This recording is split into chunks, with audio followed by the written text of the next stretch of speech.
Excuse me. জি বলেন। এই এই অ্যাড্রেসটা কোথায় বলতে পারবেন?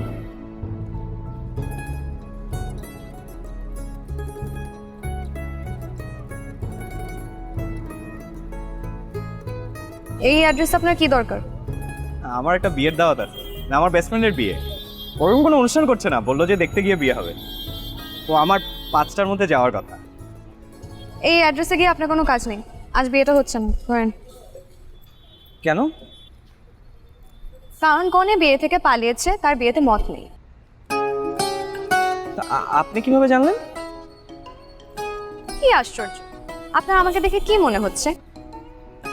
আপনাকে দেখে মনে হচ্ছে আপনি কোনো বিয়ে থেকে... ও, আপনার সাথেই আমার বন্ধুর বিয়ে হওয়ার কথা ছিল। আচ্ছা আচ্ছা, ইন্টারেস্টিং। আসলে ভালোই হলো, মানে আমার চেম্বারে একটা কাজ আছে, বিয়েটা হলে আজকে কাজটা হতো না। থ্যাংক ইউ আপনাকে।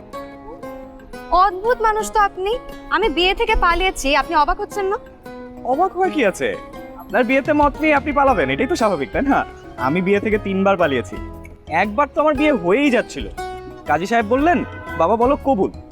আমি বললাম যে 1 মিনিট, একটু বাথরুম থেকে আসছি।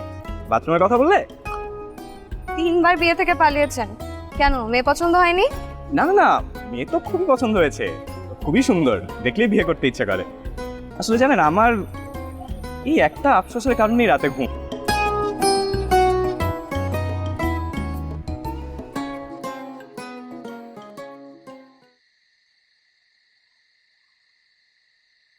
মা, খিদে লেগেছে, কিছু খেতে দাও তো।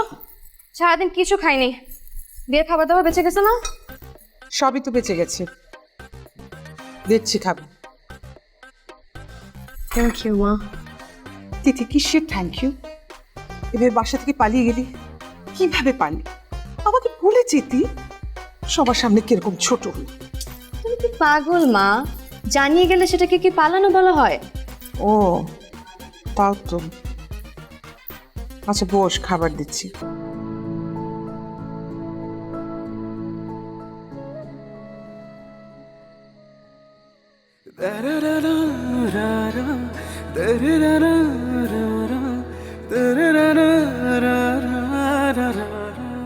কি আশ্চর্য, এই ছেলেটার সাথেই তো রাস্তায় আমরা প্রথম।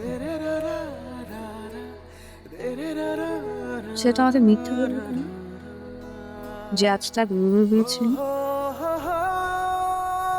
আসতে পারি? জি আসুন।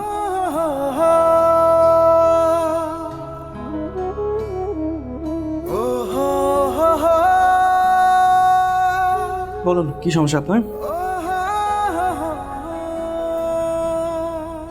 আপনি? কালকে আমার আপনার সাথে বিয়ে হওয়ার কথা ছিল, আপনি আমাকে মিথ্যা বললেন কেন?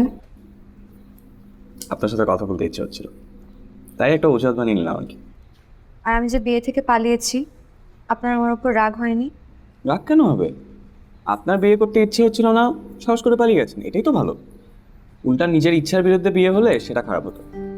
আর 3বার যে আপনি বিয়ে থেকে পালিয়েছেন, এটাও মিথ্যে কথা। জি, আপনি আমার লাইফে একমাত্র মেয়ে যার সাথে আমার বিয়ে হওয়ার কথা ছিল। আসলে আমার মা একটু অন্যরকম, একটু পাগল পাগল আর কি। কখন যে কি করে বসে কিছু বুঝে উঠতে পারিনি। আমাকে কিছু জানায় আমাদের জানেন, কিন্তু আমার বিয়েটা ঠিক করে ফেলেছে। এখন আমি তো আপনাকে কখনো দেখিনি, কথা হয়নি, জানো আমি এই জন্য কি করবো ভেবে উঠতে না পেরে বিয়ে থেকে পাচ্ছি। I completely understand. চেনেন না, জানেন না, যাকে তাকে বিয়ে করা যায় নাকি? সেটাই। 4.5 বছরের ডাক্তারি জীবনে প্রথম চোখের সামনে রোগীকে মারা যেতে দেখি। আসলে কি আর করার, জন্ম মৃত্যু তো আর আমাদের হাতে নেই। জন্ম মৃত্যু আর বিয়ে। ওটাই, নাহলে তো আমার সাথে আপনার বিয়েটা হতো। এখন আর আপনাকে আমার ফোন করতে হতো না, এমনিই কথা বলতে পারতাম আপনার সাথে।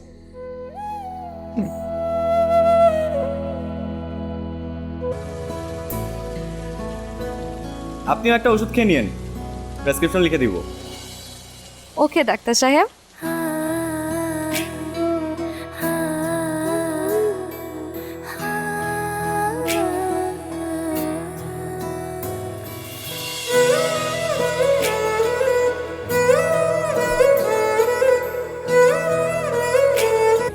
বিয়ের আসর থেকে পালিয়ে গেছেন, দ্যাটস ওকে। আসলে আপনি আমাকে চিনতেন না, জানতেন না, দ্যাটস কমপ্লিটলি ফাইন। কিন্তু আসলে আমি আপনার ছবি দেখেই মানে আপনাকে আমার খুব ভালো লেগে যায়। স্বপ্ন দেখি যে আমাদের বিয়ে হবে, সেই স্বপ্ন পূরণ হয়নি। বাট দেখুন, এত কিছুর পরেও আসলে আপনার সাথে আমি যোগাযোগ করি, আমাদের কথা হয়, আমরা একসাথে ঘুরি ফিরি। এখন তো নিশ্চয়ই আপনি আমাকে চেনেন, জানেন আমি কি ধরনের ছেলে, আপনার একটু হলেও আইডিয়া আছে। এদের চুপ করে থাকে সম্মতির লক্ষণ। ও সেটা কি?